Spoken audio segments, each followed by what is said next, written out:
सोना चिड़िया के पति को मरे अभी कुछ ही दिन हुए थे। सोना चिड़िया अपनी दो बच्चे बेटी कुहू और बेटे कुकू के साथ बहुत ही खूबसूरत ज़िंदगी गुजार रही थी। अपने पति के मरने के बाद सोना चिड़िया को बहुत ही मुश्किल हालात देखने पड़े, लेकिन अब जाकर उसकी ज़िंदगी में कुछ तवाज़ुन कायम हुआ था और वो अपने बच्चों के साथ खुश रहना शुरू हुई थी। मम्मा मम्मा, अब मैं भी बड़ी हो गई हूँ। मैं भी आपके साथ दाना लेने जाया करूँगी। नहीं कुहू बेटा, अगर आपके पापा होते तो आप दोनों को कभी काम ना करने देते। जब तक मेरी सांस है तब तक मैं काम करूँगी।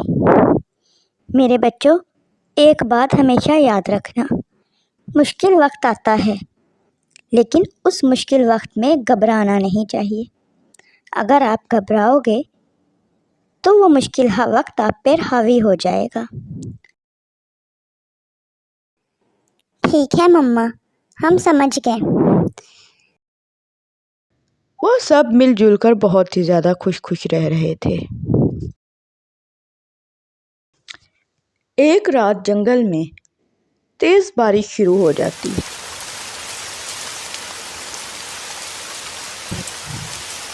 बारिश इतनी तेज़ थी कि सोना चिड़िया का घोंसला उस बारिश में बह जाता है और वो तीनों माँ बेटा बेयारों मददगार हो जाते हैं।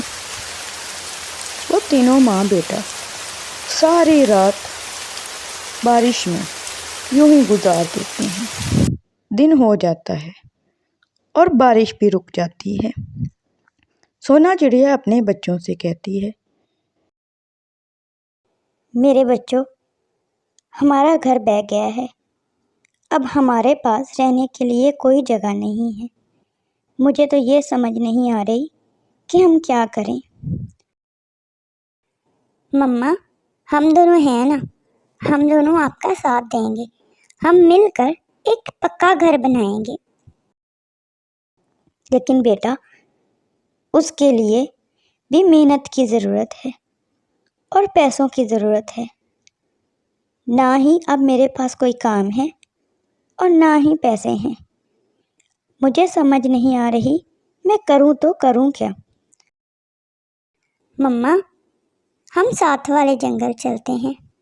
मैंने सुना है उस जंगल में बड़ा काम है और दाना भी आसानी से मिल जाता है। हम उधर चलते हैं। ठीक है मेरे बच्चों, हम अभी साथ वाले जंगल के लिए निकलते हैं।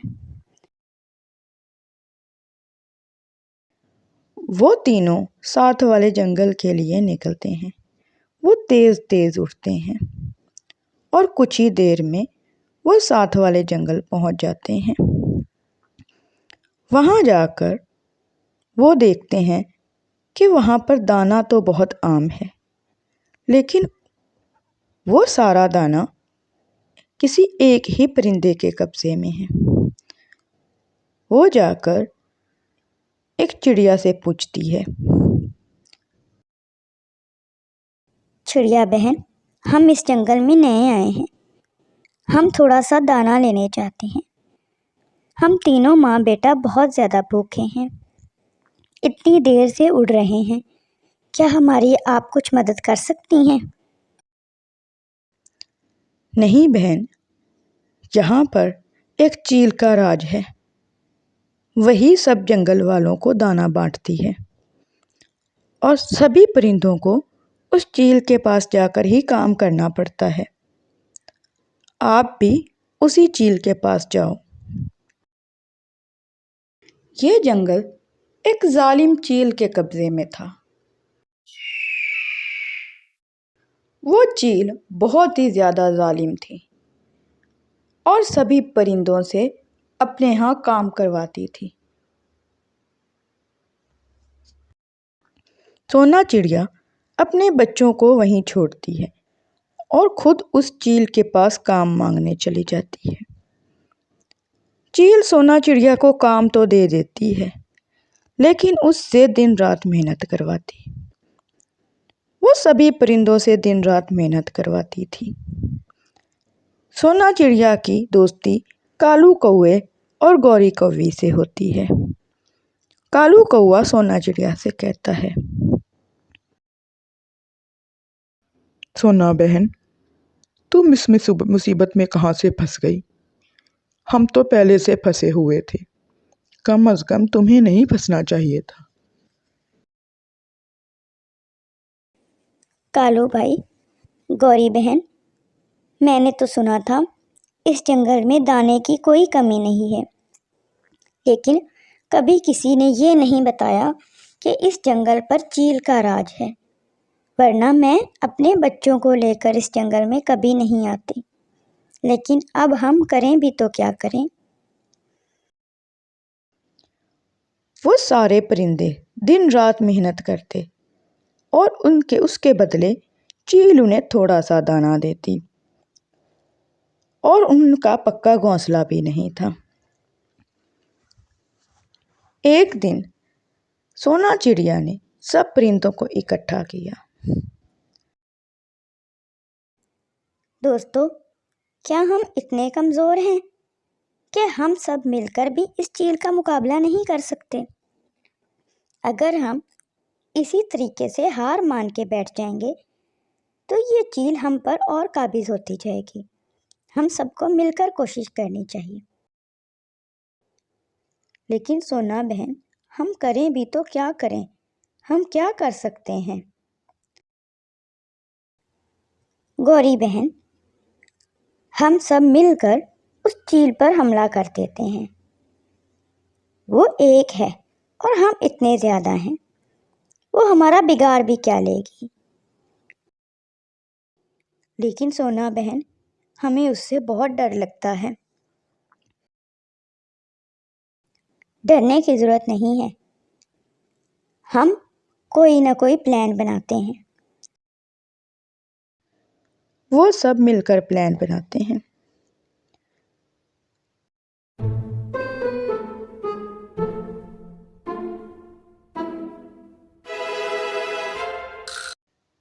सोना चिड़िया चील के घर में काम कर रही होती है। चील सोना चिड़िया से कहती है, सोना, जाओ मेरे लिए दूध लेकर आओ। सोना चिड़िया जब दूध बनाने जाती है तो उसमें नशे की दवाई बना देती है। ये लें चील बहन, आपका दूध। मालकिन, अब मैं घर का काम करूं? हाँ, कोई भी काम छूटना नहीं चाहिए। सारा काम बड़े अच्छे तरीके से करो। ठीक है मालकिन।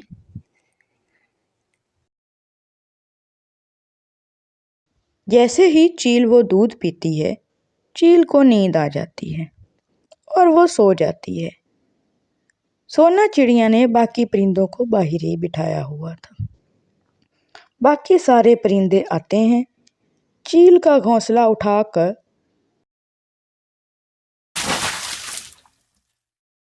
सागर में फेंक देते हैं और चील वहीं पर डूबकर मर जाती है।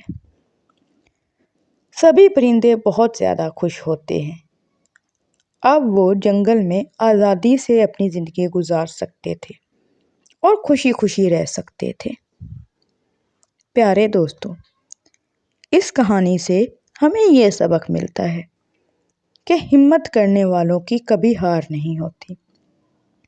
जो हिम्मत हार जाता है वो दिल से भी हार जाता है। कभी भी हिम्मत नहीं हारनी चाहिए। गौरी कौवी नदी के किनारे बहुत ही ज्यादा उदास बैठी हुई थी।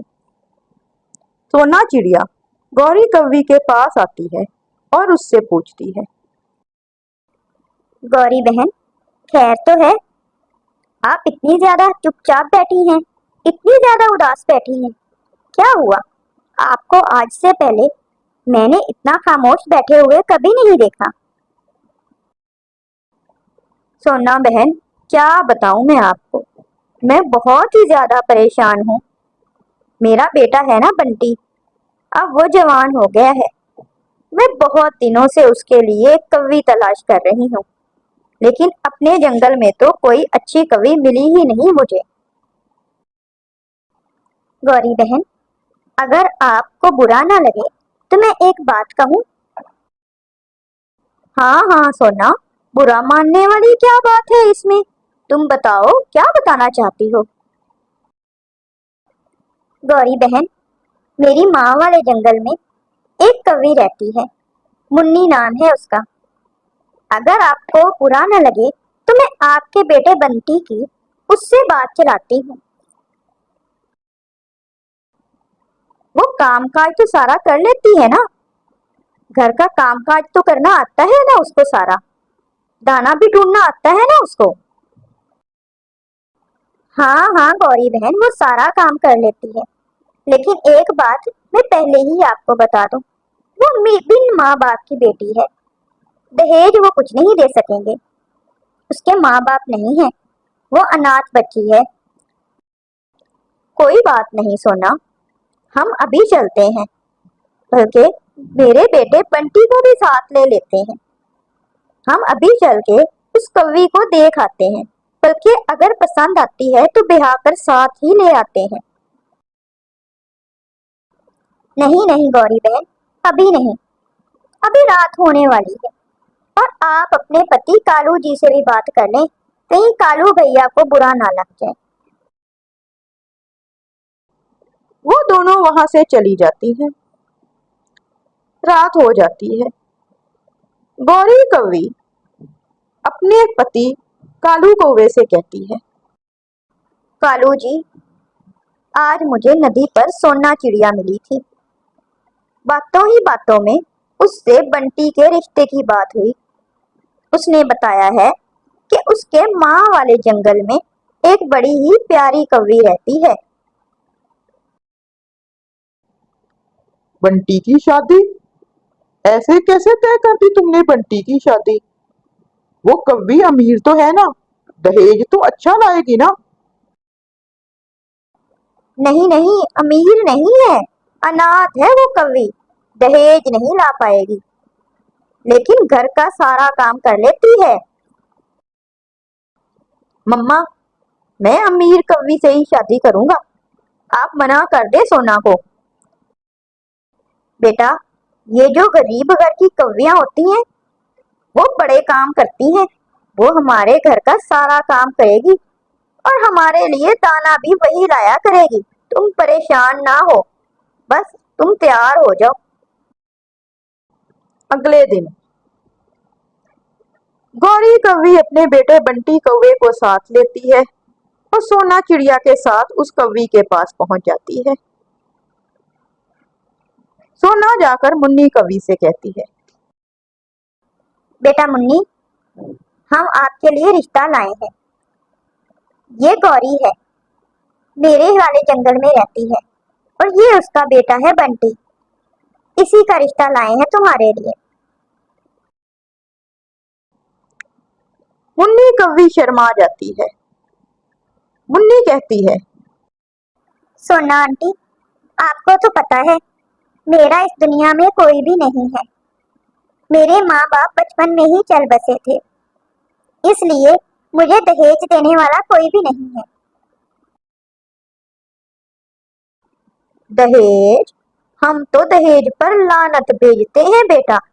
हमें तो तुम ही पसंद हो, बस दो परों में हमारे घर चलो। चलो, हम तुम्हें बिहाने लाए आए हैं। हम तुम्हें बिहा कर आज ही अपने साथ ले जाएंगे। लेकिन बेटा, तुम क्या क्या काम कर लेती हो? आंटी, मैं खाना ढूंढ लेती हूँ, मैं बाकी सारे काम भी कर लेती हूँ। आप जो कहेंगी मैं वही काम कर लूंगी। ठीक है बेटा, चलो आप हमारे साथ। वो मुन्नी को अपने साथ बिहा कर अपने घर ले जाते हैं। घर जाने के बाद कालू कौवा गौरी कौवी से कहता है, बहू को ले आई हो घर ब्याह कर। अच्छा किया, बड़ा ही अच्छा किया जो बहू को घर ले आई हो ब्याह कर। आपको पता है कालू जी, हमारी बहू सारा काम कर लेती है। ये खाना भी ढूंढ लेती है, इसको दाना तलाश करना आता है। अच्छा, चलो आज फिर भेजो इसको हमारे लिए दाना तलाश करके लाए। मुझे तो बहुत ज्यादा भूख लगी है। हाँ हाँ, मुझे भी बहुत ज्यादा भूख लगी है। मम्मा, मुझे भी बहुत ज्यादा भूख लगी है और मैं तो मीठा फल ही खाऊंगा। लेकिन आंटी, मैं तो अभी इस जंगल के बारे में कुछ नहीं जानती। मैं अकेली कैसे जाऊंगी दाना तलाश करने के लिए? अभी आप में से कोई एक मेरे साथ चले, मुझे जंगल की जानकारी हो जाएगी, फिर मैं अकेली चले जाया करूंगी। नहीं नहीं, हम लोग बड़े थक गए हैं। जाओ तुम ढूंढ के लाओ दाना हमारे लिए, हमें नहीं पता। वो बेचारी वहां से उड़ती है और उड़कर जाती है। बड़ी मुश्किलों के बाद उसको अंगूर मिलते हैं। वो अंगूर लेकर घर आती है। वो सभी अंगूर देखकर बहुत ही ज्यादा खुश हो जाते हैं। बंटी कौवा कहता है, मम्मा, आज से पहले तो इस जंगल में हमें कभी अंगूर मिले ही नहीं। आज देखें, मेरी बीवी अंगूर ढूंढ कर लाई है। हाँ हाँ बेटा, तुम्हारी बीवी तो वाकई में बड़ी मेहनती है। देखो, अंगूर ढूंढ कर ले आई है। दूसरी तरफ कबूतर सोना चिड़िया से कहता है, सोना, यह तुमने अच्छा नहीं किया। उस कौवी के साथ पता नहीं तुम्हारी कब की दुश्मनी थी जो तुमने ऐसे निभाई। तुम जानती तो हो गौरी और कालू को, वो कैसे हैं। वो उसका जीना हराम कर देंगे। नहीं कबूतर भाई, वो सब संभाल लेगी। बड़ी ही समझदार कौवी है, मैं जानती हूँ। वो बल्कि उन लोगों को भी सीधा ही कर देगी। देखते हैं तुम्हारा दावा किस हद तक सही साबित होता है। कुछ ही दिनों बाद गौरी कौवी मुन्नी कौवी से कहती है, बहू, जाओ, हमारा घर पुराना हो गया है, यह जल्द ही टूटने वाला है। हमारे लिए एक नया घर बनाओ। जाओ कुछ लकड़ियां ढूंढ के लाओ। लेकिन माँ जी, मैं अकेली कैसे जाऊँ लकड़ियाँ ढूंढने के लिए? आप में से कोई तो चले मेरे साथ। हम में से तो कभी किसी ने कोई काम नहीं किया। जाओ जाओ, अकेली जाओ और लकड़ियां ढूंढ के लाओ। तुम भी तो कहती थी कि तुम सारे काम कर लेती हो। ठीक है माँ जी, मैं जाती हूँ। मुन्नी कौवी लकड़ियां ढूंढने चली जाती है। पीछे से कालू कौवा गौरी कौवी से कहता है, गौरी, ये तो लड़ाई करने का कोई बहाना ही नहीं देती। पता नहीं किस मिट्टी से बनी है। लगता है वाकई ही हम अच्छी कौवी ढूंढ के लाए हैं। सारा दिन हमारी खिदमत करती है और चुपचाप रहती है, कोई बात नहीं बोलती। हाँ कालू जी, कह तो आप ठीक रहे हैं। शाम होने तक मुन्नी कौवी घर बनाकर तैयार कर देती है। वो सब उसी घर के पास ही बैठे होते हैं कि सोना चिड़िया उनके पास आती है और आकर मुन्नी कौवी से पूछती है, मुन्नी बेटा, आप खुश तो हो ना? आप ठीक है ना? सोना आंटी, मैं बहुत ज्यादा खुश हूँ।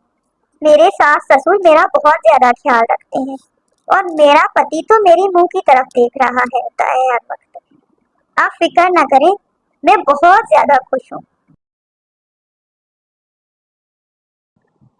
ये सुनकर गौरी और कालू को बहुत ज्यादा शर्मिंदगी होती है और वो आपस में बैठकर तहैया करते हैं कि आज के बाद से वो मुन्नी को अपनी बेटी बनाकर रखेंगे। इस कहानी से हमें ये सबक मिलता है, सास चाहे जितनी भी कोशिश कर ले, बहू अगर डट जाए तो वो सास के दिल में अपनी जगह बनाकर ही छोड़ती है।